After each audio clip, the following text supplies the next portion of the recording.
will be a lot of moments where no matter what happens, we'll be unable to control our emotions, or simply to say, our emotions got the better of us. In some cases, we cannot even tell when or where the event will take place, leaving us no room to prepare or brace ourselves.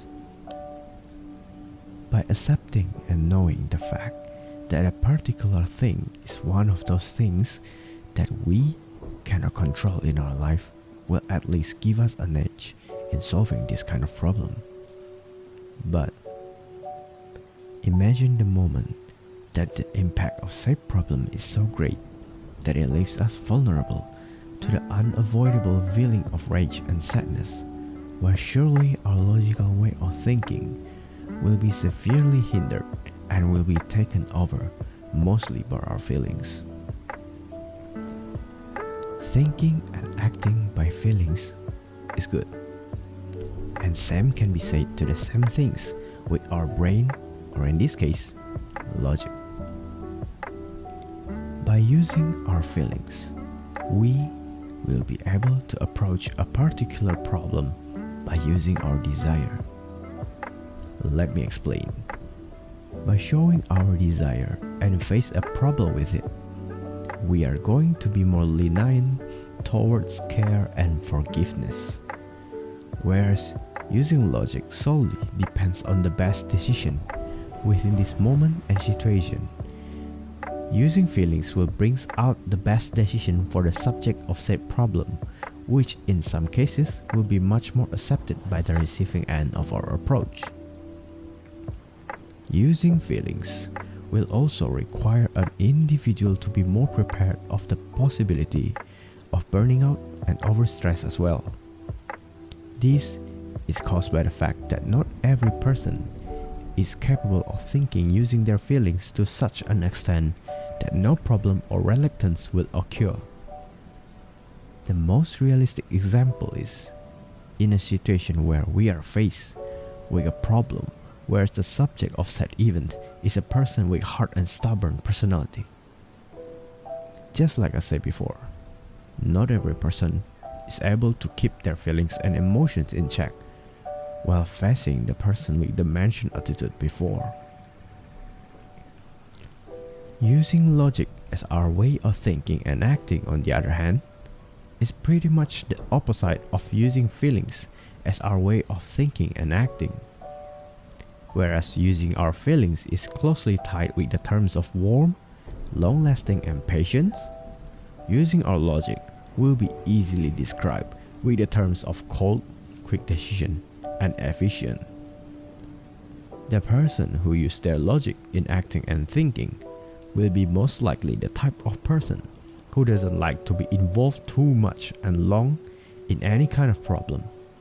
They prefer to be not wasting their time and energy to resolve said problem and will be much more leaning to the usage of quick thinking to produce the most effective and efficient way to resolve particular problem.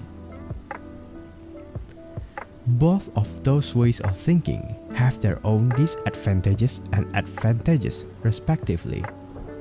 It all depends on the situation, condition, and subjects of said problem. While we are facing our own problem, sometimes it is actually much better if we are able to take time and think what kind of approach that we will be using in said problem.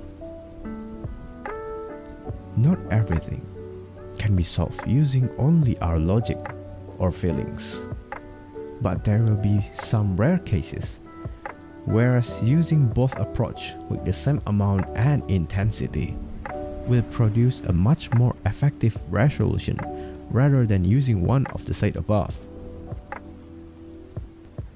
In the case of we are not able to control what approach will be used to resolve a particular problem, the usage of feeling will be most likely to happen. This is all caused by the fact that when we are faced with an urgent and demanding situation where we are not freely choosing which one to apply, the words and thoughts produced will be produced by our own heart, and it will always using our feelings as its source. The appliance of approach by using our logic as the way of thinking and acting usually involves slow but swift decision making. Slow in not making any mistakes of choosing a step, and swift in finding the most effective way to choose and delivers in order to resolve the problem. Taking time a little bit when resolving a problem will be most likely be a worthy little sacrifice in order to preserve a long term of peaceful and problem-free situation within ourselves and of course our surroundings. If we are not going to do it for our surroundings, the very least thing that we can do is doing it for ourselves. Trust me, it will save a lot of time and hassle to resolve a problem that in the first place doesn't even require a lot of time and energy to resolve with.